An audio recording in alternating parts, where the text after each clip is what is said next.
you go to a restaurant, you sometimes see this because the restaurant has a buffet, and the buffet has au bain-marie things like this to keep the dinner warm for a very long time.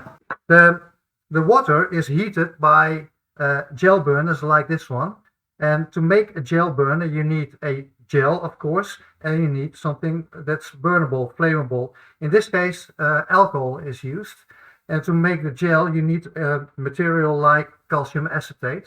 And we thought that it would be very nice if we could if our students could make the flammable gel with chemicals that we have in our home, in our kitchen. So since we have Corona, all the households probably have alcohol, so that won't be the problem. But the other thing is we have to make calcium acetate, and to make calcium acetate we need to have calcium carbonate and vinegar. So vinegar is not a problem because we used it normally in salads or other reasons. But how do we get the materials to make calcium carbonate? So we use eggshells for calcium carbonate because the main ingredient of the eggshells is calcium carbonate.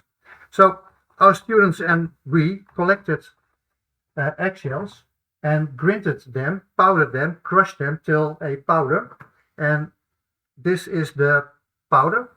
And for this experiment we use approximately 2 grams of calcium of eggshells. So here we have 2 grams of the eggshells, and then we pour 10 milliliters of acetic acid.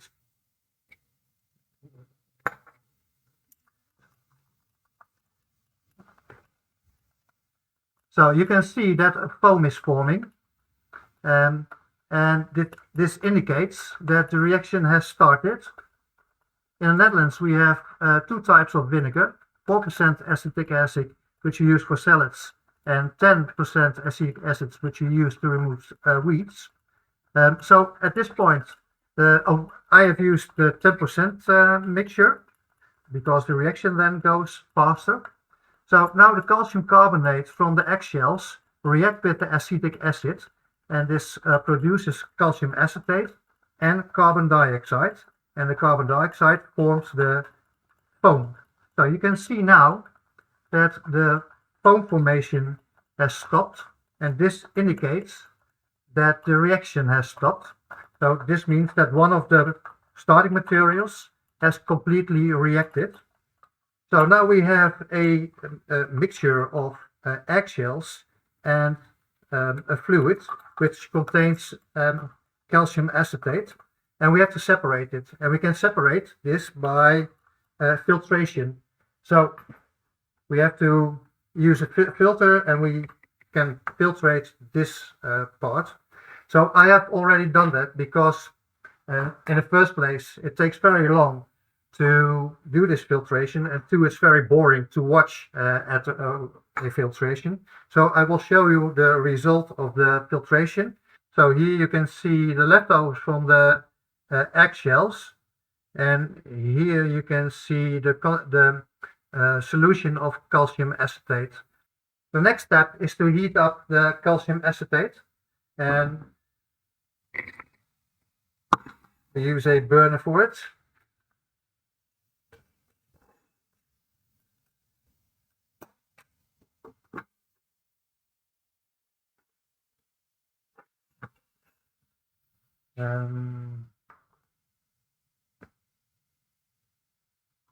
Here it is.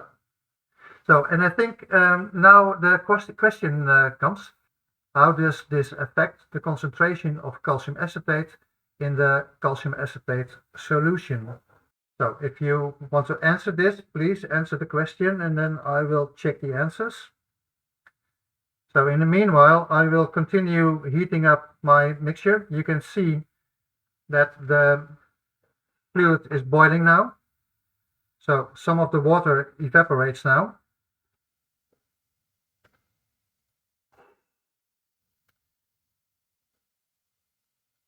You have to do this very gently because otherwise the solution comes too high in the beaker and then all the salt will get on the edge of the glass. We don't want to have that.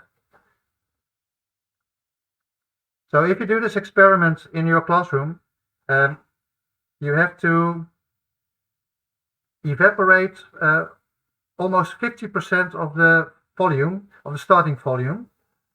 Now we are going to add 15 milliliters of alcohol, and now hopefully you can see that there is a gel formed.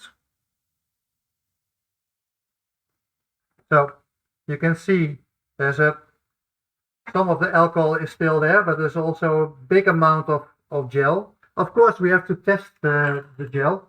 So I take some of the gel and put it in a glass, and then hopefully it will burn.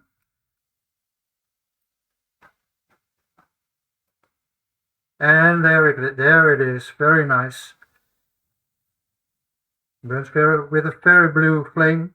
Perhaps a few viewers noticed that the color of the flame changed slightly during the burning.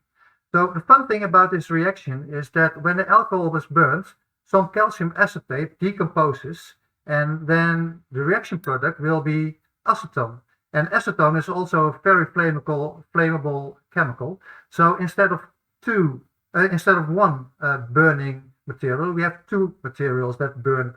So that was more or less the performance that I wanted to do, but I have for you the reactions that took place.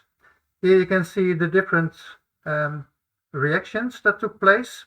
The forming of the calcium acetate is the first reaction. The second reaction was the combustion of alcohol, and the third reaction was the forming of acetone.